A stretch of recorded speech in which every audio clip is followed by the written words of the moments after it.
সবগুলিকে arrest করতে বলছি রাখতে, মানে সবাইকে বলা হচ্ছে যে যেখান থেকে টিকাটা পারবো ধরে ফেল।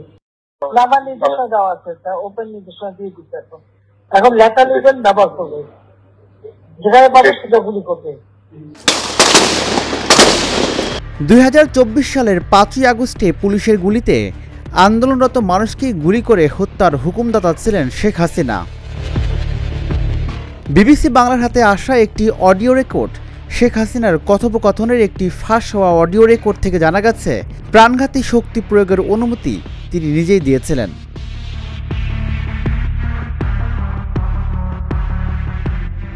বিবিসির যাচাই করা ওই রেকর্ডিং অনুসারে শেখ হাসিনা তার নিরাপত্তা বাহিনীগুলোকে বিক্ষোভকারীদের বিরুদ্ধে প্রাণঘাতী অস্ত্র ব্যবহার করার অনুমতি দিয়েছিলেন এবং তারা যেখানেই আন্দোলনকারী পাবে তারা গুলি করবে।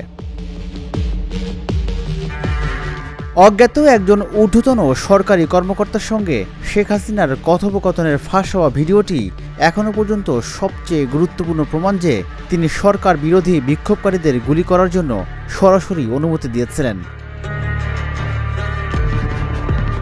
ফাঁস হওয়া অডিওটি সম্পর্কে জানেন এমন একটি সূত্র বিবিসিকে জানিয়েছে, গত 18 জুলাই নিজের সরকারি বাসভবন গণভবন থেকে শেখ হাসিনা ওই ফোন আলাপটি করেন।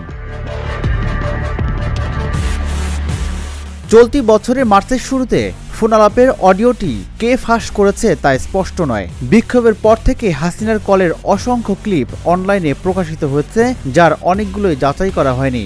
18 জুলাইয়ের ফাঁস হওয়া রেকর্ডিংয়ের কণ্ঠের সঙ্গে শেখ হাসিনার কণ্ঠস্বরের মিল শনাক্ত করেছে পুলিশের অপরাধ তদন্ত বিভাগ।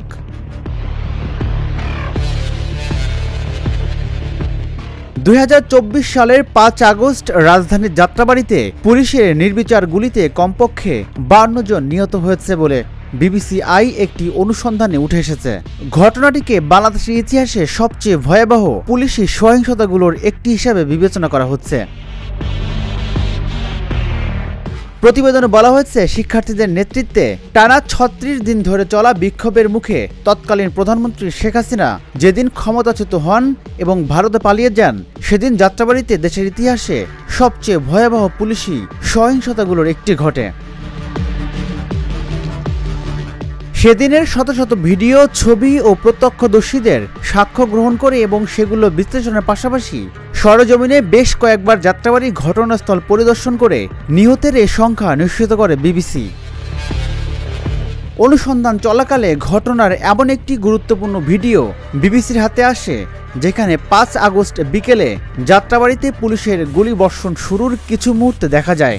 ভিডিওটি এমন একটি আন্দোলনকারীর মোবাইল ফোন থেকে বিবিসি সংগ্রহ করে, যিনি নিজেও সেদিন পুলিশের গুলিতে নিহত হন। নিহত ওই আন্দোলনকারীর নাম মিরাজ হোসেন। রাজিবুল ইসলাম, ঢাকা জার্নাল।